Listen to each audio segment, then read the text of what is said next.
Hey everyone, thanks so much for tuning into this week's video. If you haven't already, please subscribe to my channel. As you can see, I have Theo here with me and I have Freya here with me. We are talking about things that we try to do as parents, Shane and I, and things that we try not to do as parents. Just things that we have decided that when we were children we didn't like, or that we just wanted to do differently, and try them out. Why are you crying? Okay, Theo's crying right now because he does that every time we go to feed him. I don't know, until he gets a mouthful of what we're feeding him, and then he's like, oh, that's good. I don't know what the heck. Toddlers are a mystery.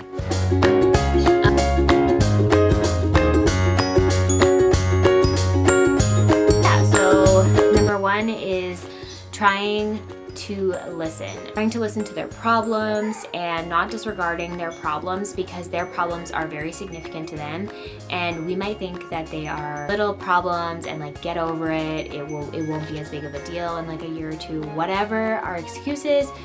And it's because we've maybe have had that experience as a child, and we feel like it's not that big of a deal because we have hindsight. But right now they're going through that. It's very real to them, and we need to kind of guide them through it instead of just disregarding their feelings and making them feel like their feelings are invalid or stupid, because they're not, and their experiences, and it's a teaching opportunity. So trying to listen when they're upset, they're experiencing a lot of these things for the first time, trying to help them through it instead of just like disregarding it.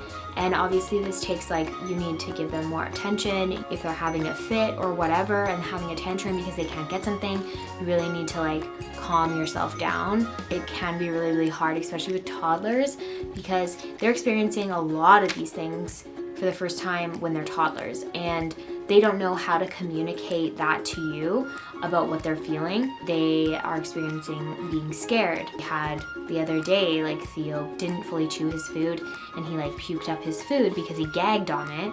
And that's a new experience. He's never had that before, so it kind of freaked him out. So just like letting him know that that's okay, you're okay, everything's fine, just kind of move on, lets him know that he's safe. Just trying to listen to them and their problems and validate their feelings at that time. So we really want to teach our kids, especially our boys, that no means no. This, I feel like, is a society thing. We're not going to be like, oh, boys will be boys, or teach them not to respect the no. Like, so most boys like grow up thinking that no can still mean yes, but it means no. And the reason why they think that is because like if you play fight with them, or you're in like a tickle fight or whatever, and they're like no, and you're still going, you're not respecting their no. They still think that you can continue when someone says no. That is created when they are super young. We tickle Theo and we like chase him, you know, like we play with him, and when he says all done, we say, oh, are you all done? And no more, and he says no more, and we say okay, and that teaches him that no means no. We have to like reciprocate that back, and that's leading by example. We want him to respect women when he's older and know that no means no and have that boundary. And so we need to give him that as well, so then he grows up just thinking that is the norm.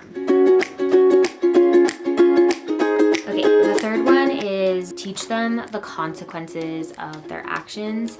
And when we say not to do something, teach them why we're saying that. This is really important because it teaches them consequences. So I think it was like statistically men, they act before they think of consequence, and then the consequences come up and you're like, oh, you know, like I shouldn't have done that.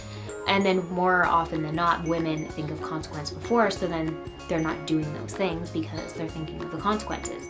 And I don't know if this is a nurture versus nature thing. I don't know if this is environmental, society, whatever, but I want to teach our kids that there's consequences when you do things, and you need to think things through before you act. Like, don't touch the fire. They're going to be like, why can't I touch the fire? So we show him, because we have a wood burning fireplace, we show him that it's hot. So we bring up his hand very close, but not burning, but it's warm. It's warm enough that if it goes any further, it will hurt. And we say, this is why you don't touch the fire, because any closer and you'll burn yourself, you'll get hurt. And he understands that. So now he doesn't even go near it. So just teaching them the consequences of things, not just because I told you so, because I'm the authority figure. No, our jobs as parents, yes. Our jobs as parents are to teach and guide, not to say this is law, this is what it is, and that's that. You don't have an opinion about it. It's not how it is in our household. Knowing consequences also, this teaches them to trust their gut feeling. So thinking about what will happen if they choose something or make a decision about something will make them more confident in their gut feeling, in their intuition, and trusting their intuition. A lot of people don't. They're very indecisive because as you grow up, you turn to your parents to make decisions. Should I do this? Shouldn't I do this? And they have strong biases, and you usually do what your parents do because that's what you grew up learning. But we want to teach our kids that when you make a decision, you look inside yourself, you feel like it's a good decision for you, and we're trying to teach them how to kind of feel that. So then when they get into a situation where you don't have an authority figure telling you what to do anymore, then they are competent to make decisions. So outside of high school, you grow up 12 years or whatever in schooling system, 12 years of teachers and parents telling you what to do. You go to class at this time, you do your homework at this time, you hand in this assignment at this time, and you know what you're doing. You know your job, you go to school, you go to this class, whatever. Then you graduate and you either go to college, which you get the same thing, or you live in the world and you have no one to tell you what to do, where to go, what choices to make, and you kind of are, this is my experience, you kind of are really overwhelmed and you don't know what to do. There's so many options and you don't really trust your gut because you never really were taught to trust your gut. You were taught to follow what authorities tell you to follow, and that's a problem. So in our household, we are trying our best to teach our kids to find out the information, know the information, make a responsible, logical decision based on you and the information that you obtained. And you don't need to necessarily get our approval about it, and that's okay. Obviously, when they're kids, it'll be little things. If you hit your friends, you're not gonna have any friends. They're not gonna want to play with you. Not just don't hit your friends. It's not nice. Well, I don't care if I'm nice. They're not gonna know what that means. I don't care if I'm nice. Well, you will care if your friends don't want to hang out with you anymore and you don't have those friends. So knowing the true consequences and why your parents say things is really important. And then when they get older and they kind of can think, telling them things like, what do you think will happen if you do this? If you're trying to teach your kid to sit on a chair instead of a booster chair at the dinner table and they're moving, then asking them, what do you think will happen if you keep moving like this? And they can say, I'll fall off the chair, I'll spill my dinner, you'll get mad at me, and then being why will I get mad at you? And then trying to find that root thing. So it's just about communicating with your child, putting that effort in, teaching them, not telling them. Telling a kid to do something, they're not going to do it. You need to teach them so then they can make better decisions. This is one that we have kind of experienced before. We are just starting to get into it. Basically, we're going to teach boundaries of food. So we don't want our children to have unhealthy relationships with food. We don't want them to be picky eaters, but also they're allowed to not like something. We're not going to force feed them until they throw up or be there for hours on end with the food.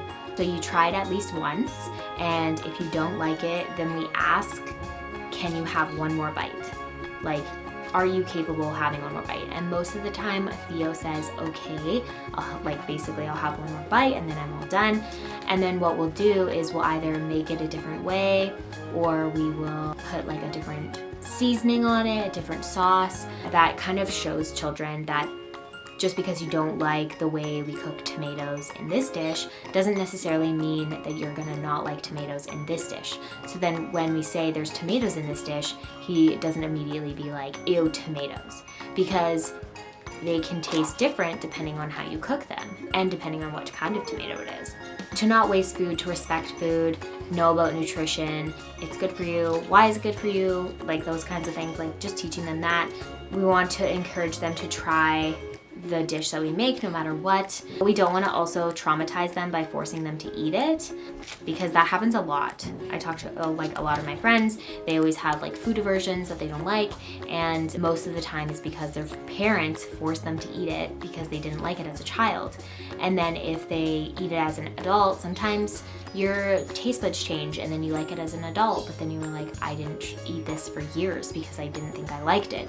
But then you find out a different way of making it. So I just want to teach my kids that a lot earlier. Also, sometimes giving them options. So like, would you like this sauce in it? Or would you like this sauce in it? Would you like to eat it with a spoon? Would you like to eat it with a fork? Do you want to eat it with your hands? Can also make them want to eat it more. I know that happened a couple times with Theo, where I'm feeding him something and he's kind of like getting bored of it. So then I hand him the spoon and he eats a lot more of it than if I was still feeding him.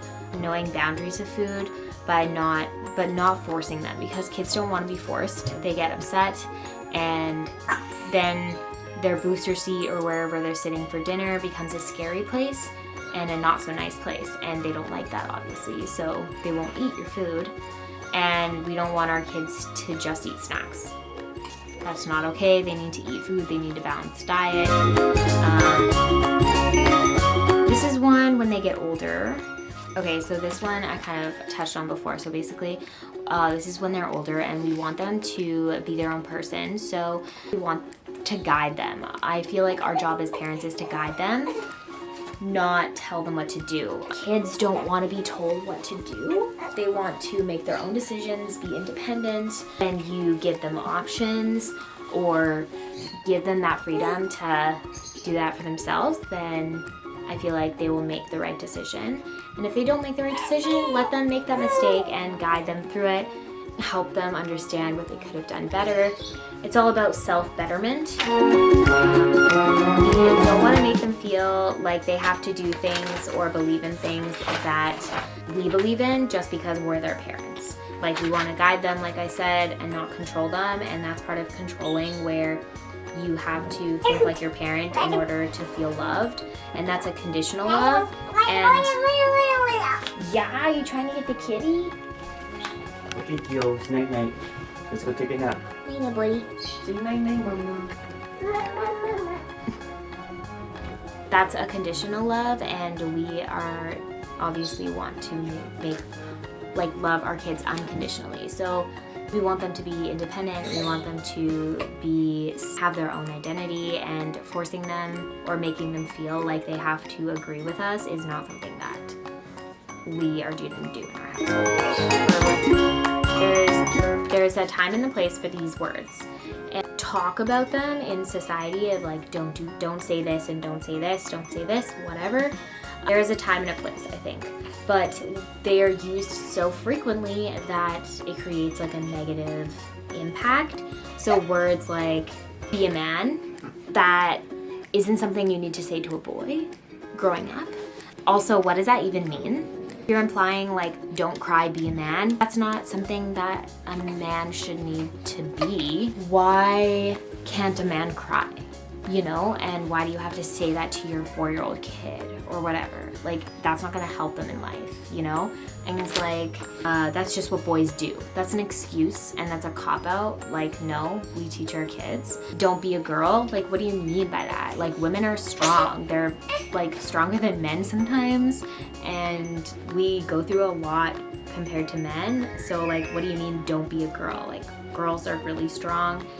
Maybe they're more open with their emotions, but that's also a good thing. So basically, we're gonna teach our kids that words are powerful, words have meaning, and we have to be very responsible and respectful about the words that we say, because they can have a very strong impact on children and their development and their identity in the future. Even something so innocent like, "You're so pretty." Just constantly telling Freya that she's so pretty. Yeah, okay, she's pretty, but she's also other things. And that can create an identity issue of she just thinks she's pretty and that's it. You need to know your value, you need to know your worth. And your worth isn't just because of your prettiness, because beauty can disappear. But you need to know your worth on the inside. That is way more important than just telling her that she's pretty. And then teaching boys that they are allowed to cry, they're allowed to have emotion, but we need to teach them like how to cope with the emotion, how to work through it so you're not building it up, creating like negative feelings, or like if when they're a teenager, boys have more anger issues because of more testosterone surges, whatever. Teach them how to cope with that, teach them how to have like an outlet. Like all of these things need to be taught, because I think when they're not taught, you're creating the problems that we have today in society. Teaching them like communication, all of these things, and saying, "Don't cry, be a man. Be a big boy.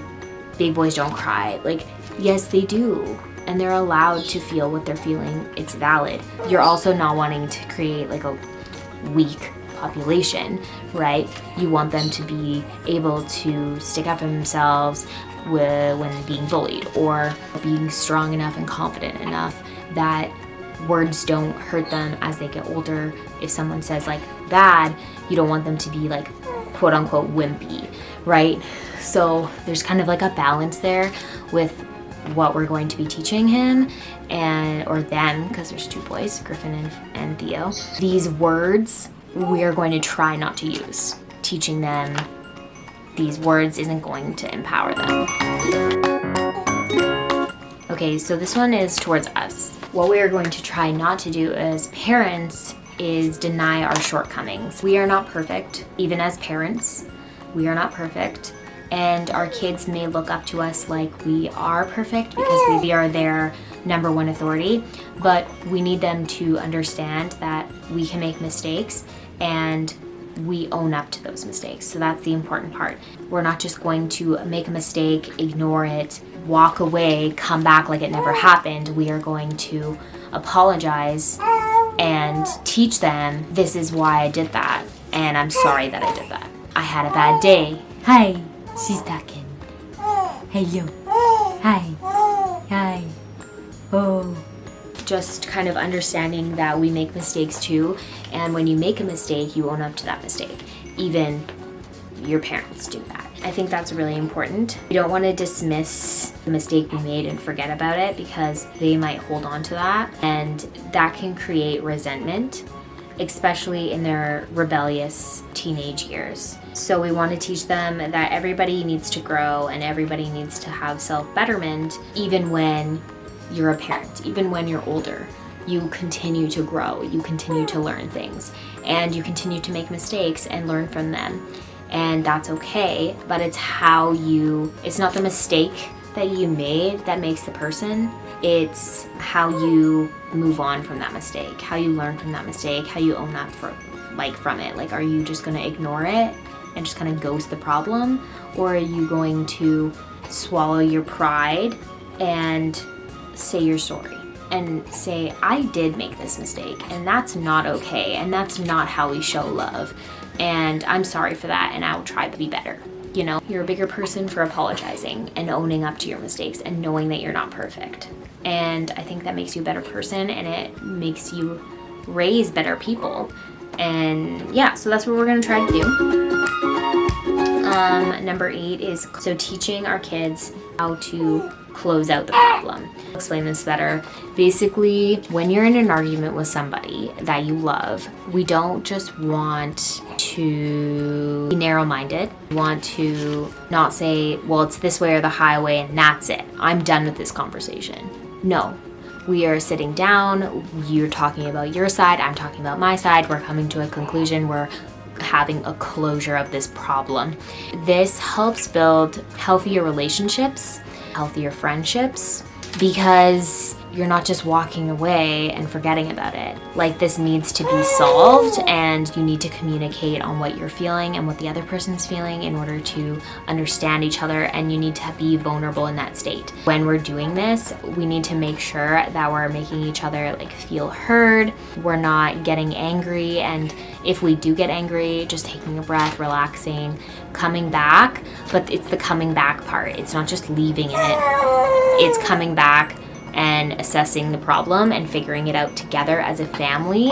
This will also create like a stronger family unit where we have each other's backs, kind of thing. So, hi honey, you mad that I'm talking to the camera and not you? And we're doing this even if it's uncomfortable. A lot of the time people have uncomfortability when facing problems and apologizing. It's not okay. We need to learn how to be comfortable, learn how to talk to each other properly so we can have good relationships later on that can last, you know, like not like a friendship where you get into one fight and then that's it and you break up forever, right? Getting a friendship where you have a fight and then you kind of split apart, but then you cool down, you come, you talk about it, and you say, okay, now we're moving forward.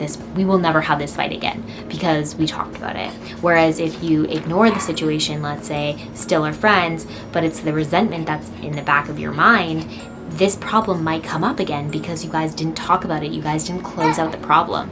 So we really, really want to teach our kids that we close out the problems. We forgive each other and we move on and we become stronger. Right? We become stronger. Yes, we do. Yes. Okay, so number 9 is kind of going into number 8. So these are very similar, but slightly different. So number 9 is mostly that healthy debate is okay. Debate is healthy. And I want our kids to feel free to come to us and kind of debate an issue about something without worrying that we're going to get mad and just disregard their feelings, disregard what they're saying. We want to make sure that we're open-minded. I don't want to just like disregard my kid because it's my kid, you know? Like, they're younger than me, I'm their superior. Like, that's not how we're raising our kids. I want them to feel like they can come to me and I won't immediately bring judgment, that I will teach them and guide them. And I have my own opinion, but that they don't need to have the same opinion for me to love them. Healthy debate is welcome in our family. Perspectives can change. That's all about growing and becoming better. Why are you so fussy? Would you like some milk? So she's quiet. Okay, number 10 is we are going to try not to shift the blame towards others. Basically, 2 wrongs don't make a right. Well, he hit me first. Those kinds of things. We don't want to shift the blame because that creates victims. There's 2 people that are 2 people or more that are in a disagreement, which means that 2 people can become better and apologize for something. I can't really think of a situation where one person does something and it's completely 100% that person's fault. Sorry, I had to put Freya to sleep. So shifting blame towards each other, like I was saying, this is something that I want to teach our kids to not do. And this is really hard because a lot of people do that because they get defensive and they don't want to admit that they were in the wrong. Usually the arguments that I've come across, there's always something that you can apologize for, and that creates a more humble person as well, knowing that you could have done better. Also looking through it in a compassionate lens, so like instead of just a defensive angry lens of this person got mad at me, being more compassionate to being like, why did they get mad at me? Was it a misunderstanding? Was it the words that I said? Was it them? Did they have a bad day? Are they tired? Like trying to understand them more and leading kind of through compassion is definitely a better way of resolving an argument and helping you just become more compassionate. It kind of pulls you away from resentment, pulls you away from anger and like holding grudges. I find anyways, a lot of the time hurt people, so understanding why are they hurt, why is this person hurting, and projecting it onto me. I'm just gonna go grab Griffin. If you guys haven't been following up on my update videos or anything like that, please go watch them. But there's one that I talk about how I always have a baby, and this is a perfect example. I just put Freya down. I had her for the first half of this video and then put her down to sleep, and literally like 3 minutes later he woke up, and now I have him. So it's very hard with twins. So I'm sorry I'm out of breath. I'm sorry I might be talking a little bit faster. I'm trying to get this video out there for you guys. I don't have a lot of time to do things. It doesn't really do us any good to shift the blame. You're not closing out the problem. You're not finding the source of the problem. You're not creating better relationships. You're just kind of making it worse in shifting the blame, and also you're creating a victim mentality population. So this might be a sore subject for people. Sorry, this is my opinion. You don't have to like it if you don't want to, but I think that we should make a population a strong population. I don't think that we should be focusing on these people did me wrong, because that just puts the blame on others. We really should teach our kids to look within themselves, to be stronger individuals, so they don't need to shift blame, so they don't need to have that victim mentality, and they can just work hard, get stuff done. I feel like society is very focused on victims in the world and how the world did us wrong, how our parents did us wrong. That is focusing on the negative of life, and I don't want to raise my kids in a negative light. I want to raise them in a positive light. So that comes to number 11. We want to build our kids up and not tear them down. When you build your kids up, you tell them positive things, you find the things that they did right instead of dwelling on the things that they did wrong.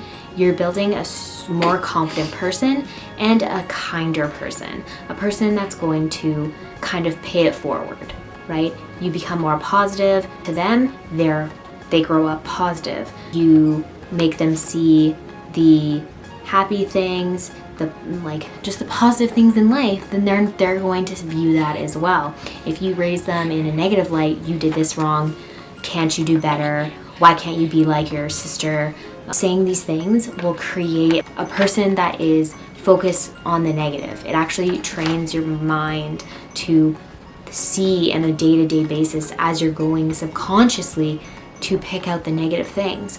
And by teaching them positive things, their subconscious mind is going to pick out fun, positive things throughout their day, and they're going to be healthier mentally as they get older. And that is something that we want to implement with our kids. We want to build them up, want to make them successful, we want to make them kind individuals. We want them to be able to be comfortable with saying, I love you, be comfortable with appreciating people and knowing people's value in their life, and also knowing their value. And that kind of all goes together. So number 12 is teaching our kids that their word matters. So when you teach your kid that their word matters, you're holding them accountable.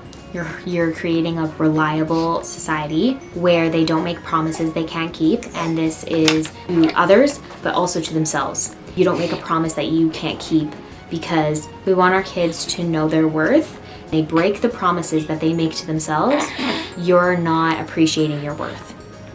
And teaching our kids that from a very young age will make it very easy when they're older to do those things. This kind of is when you teach them the importance of their word and what they say, you can also, as a parent, to take their word for things that happen.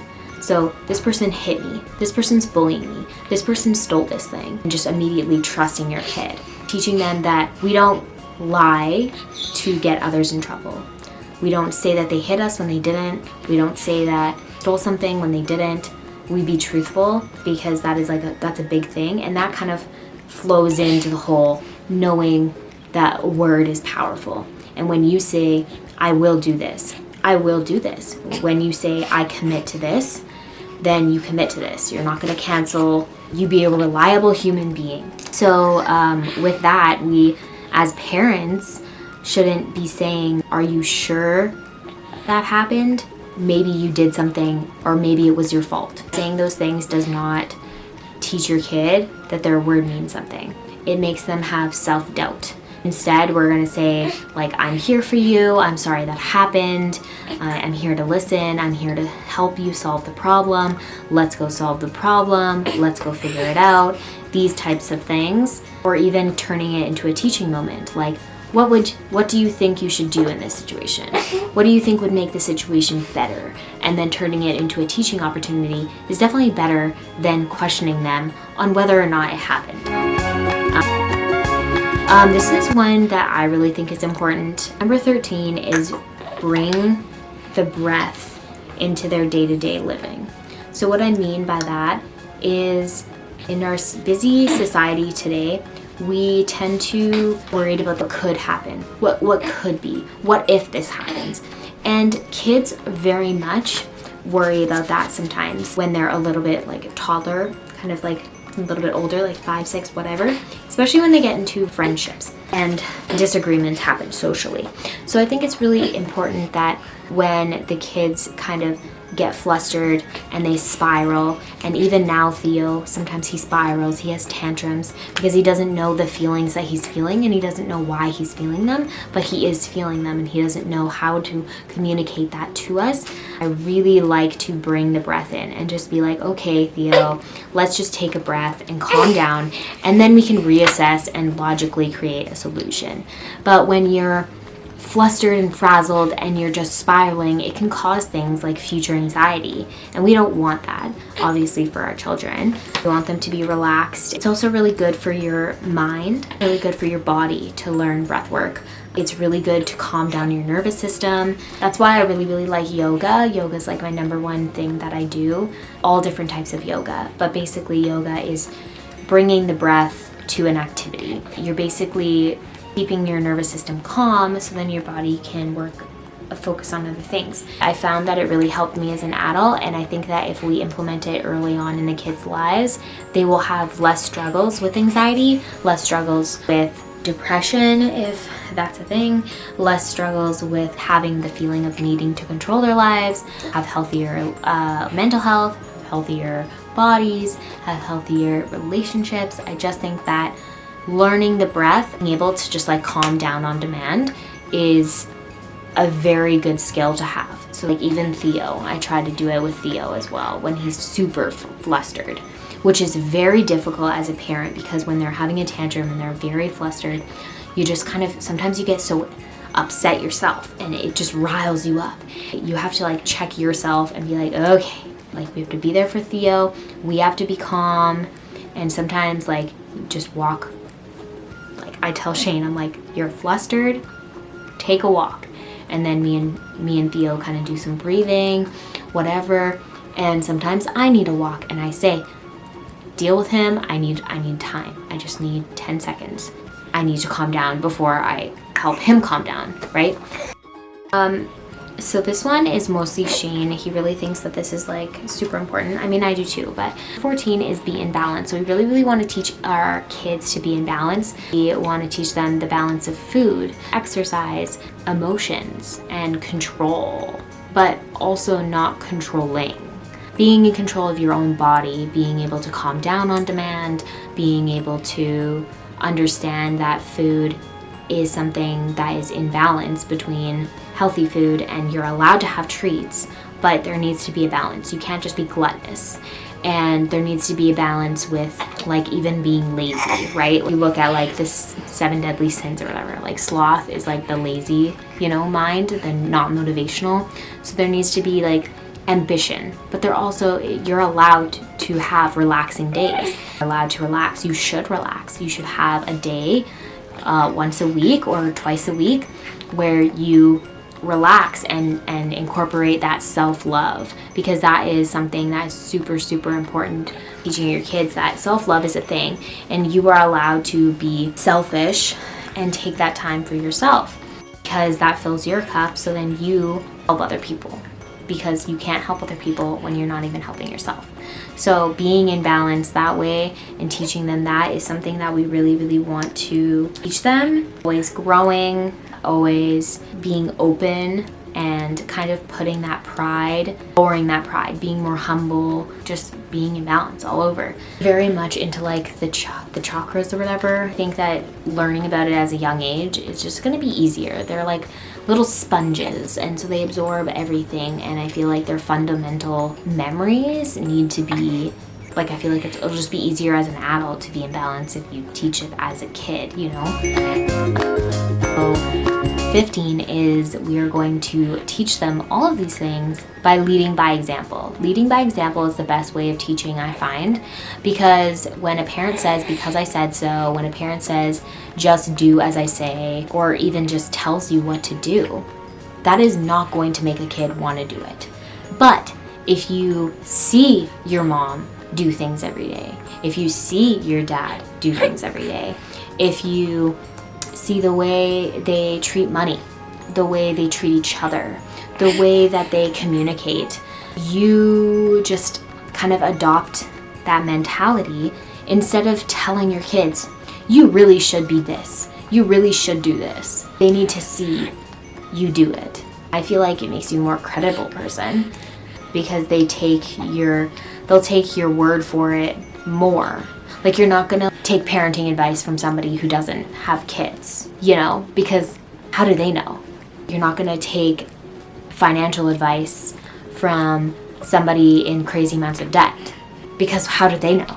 You need to lead by example. You're not gonna be like a parent that's gonna be like, don't smoke when they smoke.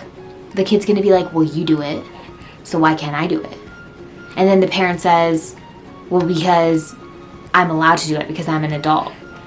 That's not a good enough reason. Or because I want you to be better than me. Well, to me, when someone says that, one, you don't know your self-worth then. Because if you knew that you were worth it, you would stop, and then they would see you stop, and they wouldn't even do it. I hope this resonates with you guys. I hope this makes sense the way I'm explaining it. I'm not gonna do something that you're not doing just because you tell me to do it, even though you do exactly the same thing. To me, that's hypocritical. Like, it sounds hypocritical to me. I just don't resonate with that, so I'm not gonna teach my kids that. I'm going to teach my kids by showing them. Mommy does yoga every day because it's good for you. Mommy breathes when she gets upset. Mommy says sorry when she makes a mistake. Not telling them, say sorry when you make a mistake, but then when I make a mistake, I don't say sorry. That's not something I do. I want them to see, I'm telling you to do these things that I do every day. And I think that's the best way to teach. That's just my opinion. So a lot of these things, like I said, are easier said than done. They're going to be very difficult for us parents to make sure that we do, especially when we're in heated moments, especially when we're dealing with tantrums. To remember these things and actually put them into practice is going to be challenging, but I am excited for that challenge. And I know that we're going to make mistakes along the way, but I think that that's fine as long as we're learning and growing and we're doing it as a family. There are obviously things that I want to try as a parent that I believe in are going to create better humans, and they might not resonate with you. You might not agree with them. Might love the idea and adopt them into your family. I hope you guys like this video. I hope it doesn't offend anybody. That's not my intention. There's so many different ways to parent. You cannot be a perfect parent. That is not something that is even remotely possible.